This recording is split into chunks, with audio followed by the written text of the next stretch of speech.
Friends, నేను మీ సీతారాం. నేను ఈ వీడియోలో తూర్పు గోదావరి, పశ్చిమ గోదావరి, మీకు గోదావరి తీర ప్రాంతాలను పరిచయం చేస్తున్నాను కదా ఫ్రెండ్స్. నేను తూర్పు గోదావరి, పశ్చిమ గోదావరి అని నేను మీకు ఇదివరకు చెప్పాను వీడియోలో. చూడండి ఫ్రెండ్స్, అటువైపు ఉన్నటువంటి ప్రాంతము తూర్పు గోదావరి, ఇటువైపు మీకు ఒక పంటి కనబడుతుంది చూడండి ఫ్రెండ్స్, ఇదేమో పశ్చిమ గోదావరి. చూడండి ఫ్రెండ్స్, ఈ యొక్క పంటి ఒకటి కనబడుతుంది. కరోనా నేపథ్యంలో పంటిని నడపడం లేదు. దీని మీదే అనేక మంది కూడా చాలామంది గోదావరిని దాటడం అనేది జరుగుతుంది ఫ్రెండ్స్. ఇది అనేక మంది మనుషులు, బండ్లు, తర్వాత అలాగే చిన్న చిన్న కార్లు అవి కూడా ఇక్కడ ఈ పంటి ద్వారా అవతల తీరానికి వెళ్తాయి ఫ్రెండ్స్. ఇక్కడ మీకు అక్కడ చిన్న చిన్న బోట్లు కూడా కనబడుతున్నాయి చూడండి ఫ్రెండ్స్. అక్కడ పడవలు కనబడుతున్నాయి, నాటు పడవలన్నీ కూడా మీకు కనబడుతున్నాయి. కరోనా నేపథ్యం కాబట్టి ఇక్కడ ఎవ్వరూ కూడా ఇక్కడ గోదావరి అంటే పశ్చిమ గోదావరి నుంచి తూర్పు గోదావరికి ఎవరూ వెళ్ళడం లేదు ఫ్రెండ్స్. ఇది కాబట్టి ఏంటంటే ఈ పంటిని కూడా ఇలాగ ఆపేశారు. ఇంకా ఇదివరకు 2 పంటలు ఉండేవి, అంటే ఒకటి అటువైపు నుంచి వస్తే ఒకటి ఇటువైపు నుంచి బయలుదేరేది అనమాట. అంటే ప్రయాణికుల సౌకర్యార్థం 2 పంటలు ఉపయోగించేవారు. ఇది మీకు చెప్పాను కదా ఫ్రెండ్స్, ఇది నరసాపురం తీర ప్రాంతం, వశిష్ఠ గోదావరి అంటే అని చెప్పాను. చూడండి ఫ్రెండ్స్, ఇక్కడ వీళ్ళు చేపలు పడుతున్నారు చూడండి, చక్కగా చేపలకి పడుతున్నారు.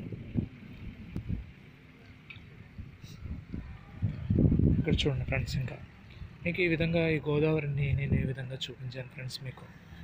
ఇక్కడ చూడండి, ఆవులన్నీ కూడా పడుకొని ఉన్నాయి, ఆవులన్నీ కూడా చాలా పడుకొని ఉన్నాయి ఫ్రెండ్స్ ఇవన్నీ. అలాగే తర్వాత మనం ముందుకు వెళ్తూ ఉంటాం. అంటే మీకు అంటే ఇక్కడ ఒక రోడ్డు కూడా వేయడం అనేది జరిగింది ఫ్రెండ్స్ ఇదంతా. తర్వాత ఇలా ముందుకు పెడితే మనకు అంతర్వేది అనేది వచ్చేస్తుంది. తర్వాత నేను మీకు వీడియోలో 2 వీడియోల్లో కూడా గోదావరి తీర అందాలని నేను మీకు చూపించాను ఫ్రెండ్స్. ఇలా ఆవులన్నీ కూడా ఇక్కడ సేద తీరుతున్నాయి. తర్వాత ఇలాగా అనేకమైనటువంటి అంటే ఇక్కడ గోదావరి ప్రవాహం అనేది ఎక్కువ లేదు ఫ్రెండ్స్, ఎందుకంటే శీతాకాలము తర్వాత మన వర్షాకాలంలో ఎక్కువ ఉంటుంది, కానీ ఇప్పుడు బాగా తక్కువ ఉంది ఫ్రెండ్స్ ఇది.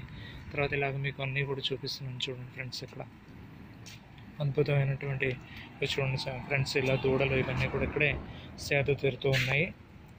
దూడలన్నీ కూడా చక్కగా సేద తీరుతూ ఉన్నాయి చూడండి ఫ్రెండ్స్. ఇక్కడ గోదావరి తీరాన మీకు అక్కడ ఒక షెడ్ లాగా కనపడుతుంది కదా ఫ్రెండ్స్. అంటే ప్రయాణికులంతా కూడా ఈ విధంగా పంటిలోకి ఎక్కేటప్పుడు అక్కడ వాళ్ళందరికీ ఎండ తగలకుండా అక్కడ షెడ్ అనేది ఒకదాన్ని ఏర్పాటు చేశారు ఫ్రెండ్స్. అది ఆ షెడ్ అనేది ఏర్పాటు చేశారు. తర్వాత ఆ షెడ్లో కాసేపు అలా నిలబడి ఆ పంటి వచ్చే వరకు ఆగి ఆ తర్వాత పంటెక్కి ఆ తూర్పుగోదావరి ప్రాంతానికి వెళ్తారు ఫ్రెండ్స్. అలాగే గోదావరి తీర ప్రాంతాన్ని ఇలాగా ఒక చక్కగా ఒక రోడ్డును కూడా నిర్మించడం అనేది జరిగింది. ఇక్కడ అందరూ కూడా చాలామంది కూర్చోవడానికి బల్లలు కూడా ఏర్పాటు చేశారు ఫ్రెండ్స్.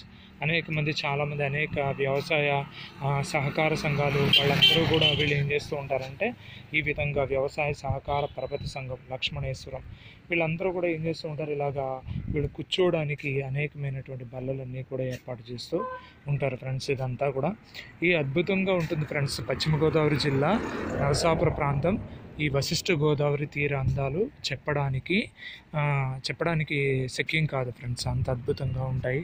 అయితే మీకు వర్షాకాలం వచ్చేసరికి ఇంకా చాలా అద్భుతంగా ఉంటాయి ఫ్రెండ్స్. ఇదంతా కూడాను ఈ ప్రాంతం అంతా కూడా చూస్తే మీకు అద్భుతంగా ఉంటుంది. ఇగో చూడండి ఫ్రెండ్స్, ఈ తీర ప్రాంతంలోనే అల్లూరి సత్యనారాయణ గారి సాంస్కృతిక కేంద్రం ఫ్రెండ్స్ ఇది.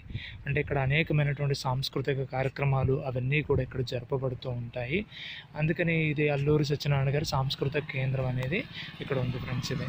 కాబట్టి ఇలాగ మనం ఇలా ముందుకు ఇంకా వెళ్తూ ఉంటే ఇంకా అలా మనం ఏం చేస్తూ ఉంటామంటే చాలా దూరం వెళ్ళిపోతాం ఫ్రెండ్స్. అంటే ఇక్కడ దాదాపు ఒక 5 కిలోమీటర్ల దాకా ఇట్లా ఈ విధంగా గోదావరి తీర ప్రాంతాన్ని ఆనుకునే రోడ్డు, తర్వాత అలాగే ఒక ఫుట్పాత్ నడవడానికి, అంటే పొద్దున్నే కూడా నడక ప్రారంభించేటువంటి వాళ్ళందరికీ కూడా చక్కగా నడవడానికి రోడ్డు మీద కానీ పైన కానీ నడవడానికి కూడా ఇలా రోడ్డు అనేదాన్ని ఏర్పాటు చేశారు ఫ్రెండ్స్. మళ్ళీ మనం ముందుకు వెళ్ళిపోదాం ఫ్రెండ్స్. ఇలాగా మళ్ళీ మీకు చూడండి, అక్కడ ఈ గోదావరి తీర ప్రాంతం బాగా నీరు వెనక్కి వెళ్ళిపోయింది ఫ్రెండ్స్. అమావాస్య లేకపోతే అటువంటి సమయాల్లో ఇంకా గోదావరి ఎక్కువగా ఉధృతంగా ఉంటుంది ఫ్రెండ్స్. ఇక్కడ అంటే సముద్రం నుంచి ఈ యొక్క నీరంతా కూడా వెనక్కి రావడంతో ఎక్కువగా ఉంటుంది. ఈ గోదావరి యొక్క లోతు కూడా చాలా ఎక్కువే, అంటే ఉప్పు నీటి శాతం ఎక్కువ, లోతు కూడా చాలా ఎక్కువ ఫ్రెండ్స్. కాబట్టి ఇక్కడ ఏంటంటే ఇది గోదావరి యొక్క అందాలు మీకు ఒక్కొక్క వీడియోలో గోదావరి తీర అందాలని మీకు చక్కగా చూపిస్తున్నాను ఫ్రెండ్స్ నేను మీకు. తర్వాత అలాగే మరికొన్ని వీడియోల్లో కూడా ఇంకా చక్కని అంటే వీడియోలను చిత్రీకరించి నేను మీకు చూపిస్తాను ఫ్రెండ్స్ ఇదంతా కూడా.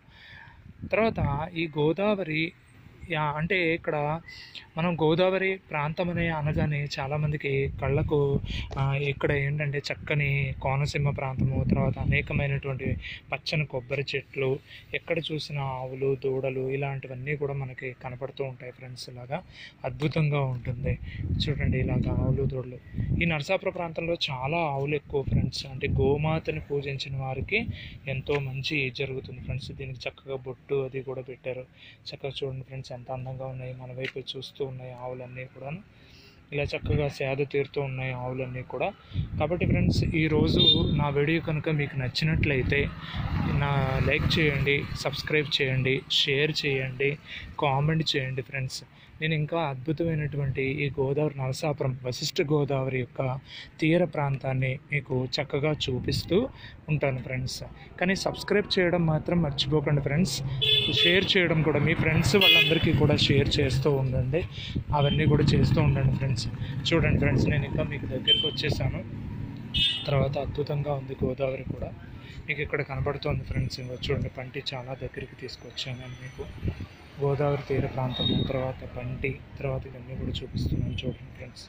ఇవన్నీ కూడా అద్భుతంగా ఉన్నాయి. కాబట్టి నా ఈ వీడియోని తప్పనిసరిగా సబ్స్క్రైబ్ చేయండి ఫ్రెండ్స్, లైక్ చేయండి, కామెంట్ చేయండి, షేర్ చేయండి. Okay, by, thanks.